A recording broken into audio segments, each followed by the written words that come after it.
every 15 minutes like clockwork. The chime sounds. It's a constant tick-tock, bells ringing, gears cranking. That winds the weights up. It's weight driven. Has to be wound every day. You can't miss the time when the tower clock echoes inside the Conger Street Clock Museum in Eugene. And while the constant noise might drive some, it's a symphony to J.D. Olson. He knows these clocks like the back of his hand, including the 1909 Dickory Dickory Dock that inspired the nursery rhyme. Clock, the mouse would drop back down the bottom. When it hits the bottom, it'll ring a bell or strike one. So that's the clock struck one and down it ran.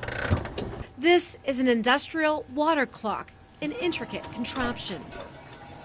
And this is a prized possession, the Davies Lumiere clock dating back to 1852. The candle wick on top illuminates the face. Sadly, most Lumiere clocks caught fire. Everywhere you look, you'll find clocks. JD says about 10 years ago, he had about 1,000. Since then, he stopped counting.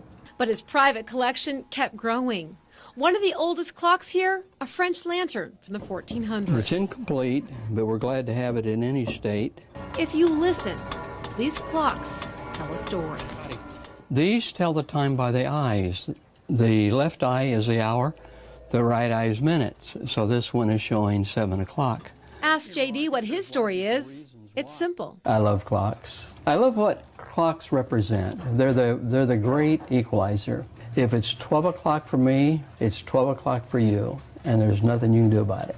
Just like there's nothing JD could do about his fascination, which started at birth. My mother says that over my crib there was a little ticking clock, and if she didn't wind the clock, I would wake up. At first it was the sounds, then the mechanics. Slowly his fascination became a collection, now a nationally recognized museum. Oddly enough, not well known locally. Just last week, a tour group made a stop. We thought it was kind of funny that someone from Austin had to tell somebody in Springfield about a clock museum in Eugene. It's here, and admission is free. You'll find clock after clock, even a time machine JD co-created. It doesn't quite work, but one day it might transport JD back to his clocks, to the sounds he'll never tire of.